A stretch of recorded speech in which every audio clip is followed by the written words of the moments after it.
Y para cerrar el turno de intervenciones de la mañana, tiene la palabra Emilio Ballester, presidente y fundador de la Fundación Desarrollo Sostenible.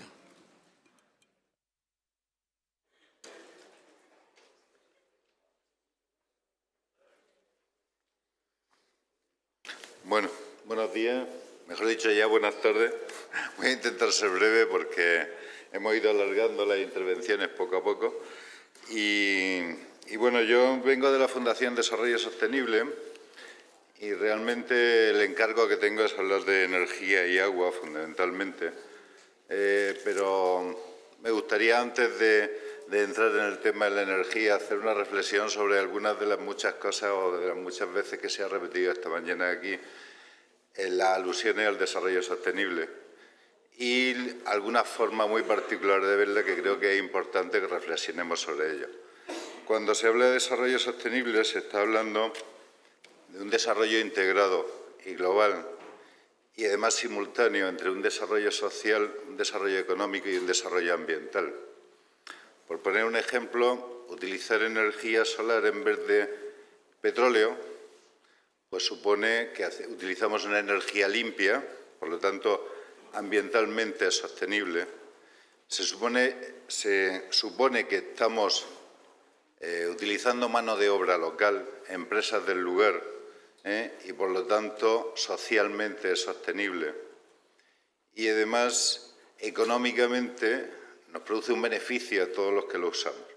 Es decir, esa globalidad simultánea es lo que nos permite hablar de desarrollo sostenible y no confundir el desarrollo sostenible con la sostenibilidad económica o con la sostenibilidad ambiental por un sitio y la sostenibilidad económica o social por otro. Claro, cuando uno oye hablar de que hay cuencas donde sobra el agua o que el agua se tira al mar, pues sinceramente a mí me recuerda a gritos como cuando desde Cataluña se decía que España nos roba, porque lo que se hace es simplificar algo que es mucho más complejo. Y se simplifica fundamentalmente para acudir a los sentimientos internos más primarios que tenemos cada uno, sobre todo cuando además estamos necesitados de un recurso que es agua, y lo único que sirve eso es para quitarle racionalidad a los procesos y para ocultar la búsqueda de soluciones reales. Por lo tanto, tras esta reflexión, que creo que era importante hacerla también, voy a hablar de energía.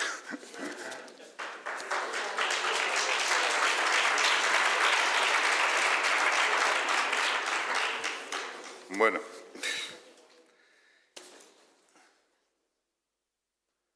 hablar de energía y agua es casi lo mismo. Van unidos. Yo creo que nadie piensa en el agua si no tiene electricidad al lado para moverla, para transportarla, para bombearla, para depurarla, para desalinizarla. En la ponencia que había hace un momento se hablaba del coste energético de la desalobración y obviamente la energía está muy unida al agua. Pero también el agua está unida a la energía. Es decir, que con los embalses de agua producimos electricidad, necesitamos agua para refrigerar la producción de electricidad, tanto en termoeléctricas como en nucleares. Necesitamos el agua para acumular energía y necesitamos agua para mantener todos los procesos de generación de energía.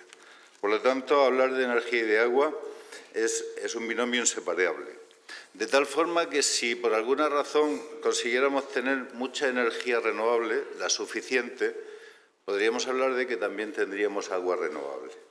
Y eso es un poco el objetivo de lo que yo voy a comentar aquí esta mañana, es decir, cómo convertir la energía renovable en agua renovable. Bien, estamos en la región de Murcia. En la región de Murcia, obviamente, pues hay algunos recursos renovables, pero bueno, creo que no sería muy discutible afirmar que el recurso más abundante en nuestra región es el sol. Por lo tanto, cuando hablamos de energía renovable en la región de Murcia, estamos hablando fundamentalmente de energía solar. Bien, la energía solar, como todos sabemos, pues nos produce calor, nos produce electricidad y por lo tanto hablamos de energía solar fotovoltaica cuando directamente producimos electricidad, hablamos de energía solar térmica cuando producimos calor y hablamos de energía solar termoeléctrica cuando a través del calor producimos electricidad. En Murcia ya tenemos algunos ejemplos, es decir, tenemos muchos ejemplos. Por ejemplo, en Lorca pues hay un embalse cubierto de placas fotovoltaicas que se aprovecha para bombear. En Calasparra tenemos centrales termoeléctricas que mediante el efecto de Fresnel pues producen primero vapor y luego se produce electricidad. Es decir, vamos teniendo ejemplos que nos permiten apoyar que muchas de las afirmaciones que yo voy a hacer esta mañana son absolutamente reales y por lo tanto realizables. Si fuéramos ya, nos centráramos en la energía solar fotovoltaica como un recurso que más se adapta a las capacidades de la región, pues en el año 2012 hicimos un estudio junto con el Centro Tecnológico de Medio Ambiente del CETEMA y junto con la Asociación de Empresas de Energía Renovable, AREMUR, hicimos un estudio sobre cuánta energía se puede producir en los tejados que hay en la región de Murcia, en el 2012. Pues bueno, el resultado de ese estudio se decía que tenemos una capacidad de producir equivalente a 990 megavatios. Es casi un gigavatio, que es prácticamente 2 centrales nucleares de medio gigavatio, que es lo más normal, lo que hay ahí. Una superficie de 14 kilómetros cuadrados y con una producción equivalente al consumo eléctrico de 400.000 familias.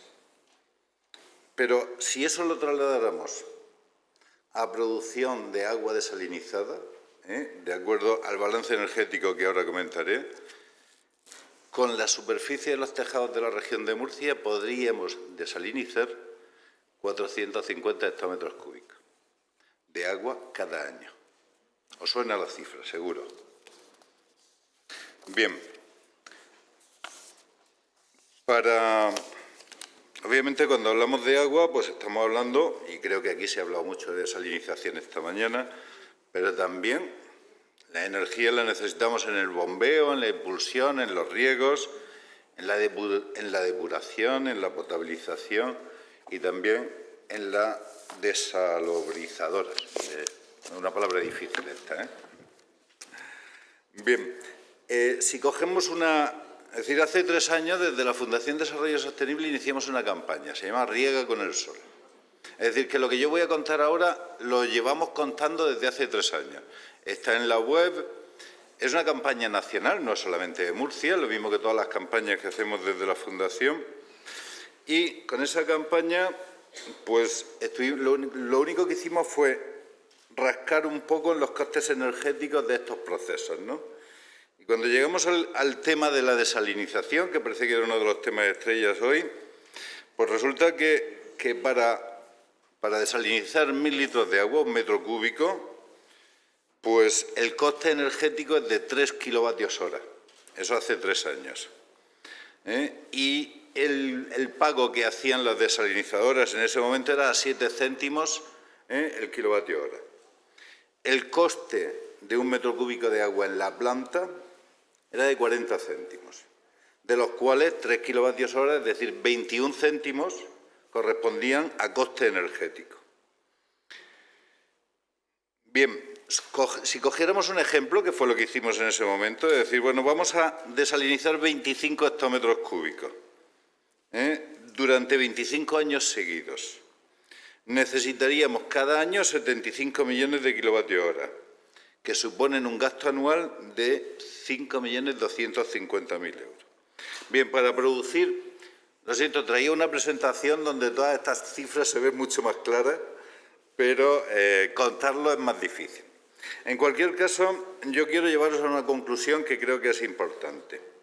Para producir esos 75 millones de kilovatios hora con energía solar fotovoltaica, necesitaríamos una planta de 50 megavatios, que son aproximadamente 100 hectáreas de terreno, si lo hiciéramos todo junto. Y de tal forma que el coste que nos saldría a precios de hoy, no a precios de 25 años que todavía estaríamos produciéndolo, sino a precios de hoy, nos costaría a 2 céntimos el kilovatio hora. 2,04, por ser más exacto. Eso quiere decir que un metro cúbico de agua que ahora cuesta, o que hace 3 años costaba, 40 céntimos en planta, pasaría a costar 25,12 céntimos en planta. Estaríamos reduciendo el coste en un 33,78%. Pero si eso lo aplicáramos a la cota elevada, porque obviamente el agua a nivel en cota de desalinización es poco productiva, es decir, lo necesitamos, iríamos a pasar desde los 60 céntimos, que era el precio de hace 3 años, pasaríamos a 33,78. Es decir, estaríamos reduciendo el precio del kilovatio hora en un 70,86%, el precio de metro cúbico en planta en un 37,50% y el precio del metro cúbico en cota elevada en un 43,7%. Es decir, pasaríamos precio del kilovatio hora 2 céntimos, precio del metro cúbico 25 céntimos y precio del metro cúbico en cota elevada 33,78 céntimos. Bien, eso es sostenibilidad económica. Pero también podría contaros los puestos de trabajo que crearíamos aquí en la región de Murcia, puestos de trabajo que durarían como mínimo 25 años, y también podría contaros cuántas toneladas de CO2 ahorraríamos en emisiones a la atmósfera y también de óxidos nitrosos o de óxidos sulfurosos. Siguiendo ese mismo ejemplo y ese mismo procedimiento y viendo, pues, en concreto algunas comunidades de regantes, algunos sistemas de depuración y algunos pequeños bombeos de agricultores, pues os puedo contar que si en desalinización podríamos bajar el coste del kilovatio hora a un 70,8%, en un bombeo de una comunidad de regantes lo podríamos bajar en un 68%. Es decir, pasar de 12,13 céntimos que actualmente se está pagando a 3,86. Eso en un bombeo grande de una comunidad de regantes. En una depuradora de una piscina normal pasaríamos de 17 céntimos a 8 céntimos y en un bombeo pequeño de un agricultor lo podríamos pasar de 116 céntimos que está pagando actualmente a 33 céntimos. Es decir, podríamos rebajar entre un 70, un 68, un 53, un 71%. ¿Y todo eso es posible? Preguntarán ustedes. Pues bueno, resulta que en España, en este país, parece que estamos condenados a no aprovechar nuestros propios recursos. Y en esta región, que nuestro recurso más abundante a nivel energético es el sol, pues parece que nos castigan una vez más a no desarrollarnos y a no desarrollarlo. Hay muchas barreras para ello. Es decir, la primera barrera es el marco legislativo que tenemos en España. El marco legislativo donde hay un impuesto al sol, que creo que no descubro nada, donde hay unos procedimientos y unas burocracias que cuando uno logra sacarle la cuenta al impuesto al sol y dice, me interesa a pesar de esto, pues la burocracia y las barreras administrativas son enormes. Y luego además hay algo que existe en casi todo el mundo que se llama balance neto, y que aquí no existe. No existe ni en la ley ni en la mentalidad de los que nos gobiernan. El balance neto, por si alguien no lo sabe, seguro que sabe cómo funciona el agua. Es decir, yo puedo echar agua en la cabecera del río y cogerla al final.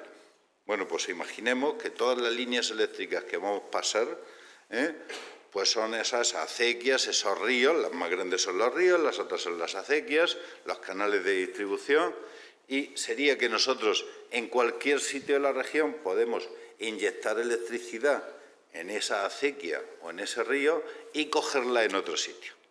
Eso es el balance neto. Yo inyecto mañana 100 kilovatios hora y los cojo después en otro sitio esos 100 kilovatios hora. De esa forma, no sería necesario que alrededor de una planta desalinizadora, si quisiéramos poner esto en marcha, pues tuviéramos 100 hectáreas de placas solares. Es decir, las hectáreas de placas solares pueden estar en cualquier sitio de la región, donde previamente probablemente hubiéramos planificado y hubiéramos determinado que esos son lugares idóneos.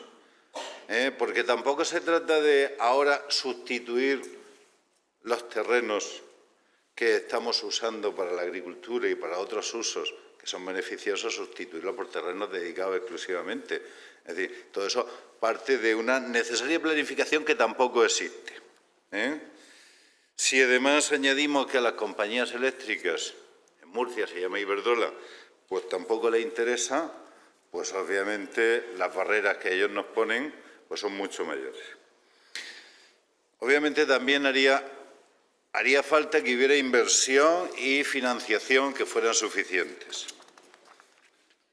Y esa falta de planificación. Por lo tanto, ¿qué alternativa? Es decir, ¿qué es lo que necesitamos para poder superar esta situación? Pues necesitaríamos, a nivel regional, primero que hubiera una planificación territorial energética, no un plan energético que nadie sabe muy bien todavía dónde empieza ni dónde termina ni qué recursos tiene.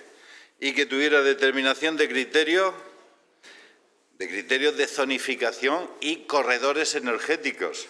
Es decir, no puede ser que haya un proyecto de una planta solar en Lorca que para llevarle energía a la línea eléctrica correspondiente tenga que martirizar y castigar a los habitantes de Totana, de Aledo y de todas esas zonas. Por lo tanto, ¿por qué? Porque no se han planificado los corredores energéticos que hacen falta para que todo esto sea posible. Hay que simplificar, obviamente, los procedimientos y la burocracia. Hay que poner en su sitio a las compañías distribuidoras, a la compañía eléctrica, que además son compañías privadas, como todo el mundo sabe, que ya recibieron 1.800.000 millones por su transición al mercado.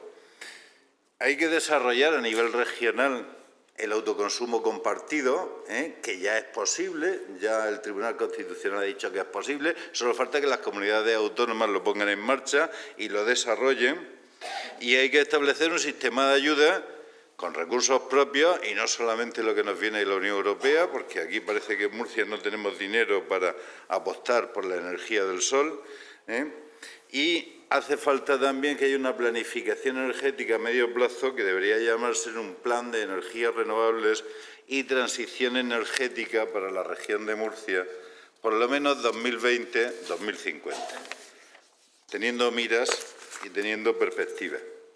Y a nivel estatal, pues yo creo que a nivel estatal hay una asignatura pendiente en este país, es que hay que recuperar la seguridad jurídica y compensar a todas las familias que apostaron en su momento por la energía solar fotovoltaica, compensarla del grave deterioro y del sufrimiento al que se les está sometiendo desde que el Gobierno actual entró a gobernar.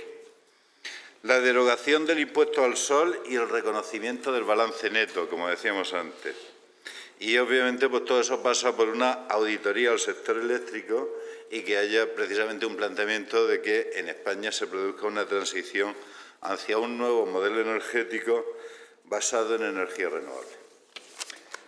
Para terminar, contaros una pequeña anécdota. El otro día en una reunión con agricultores, viendo precisamente este tema del riega con el sol, alguien me decía, ¿pero usted cree que todo eso va a ser posible alguna vez?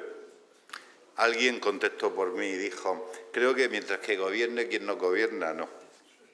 Habrá que cambiar. Gracias.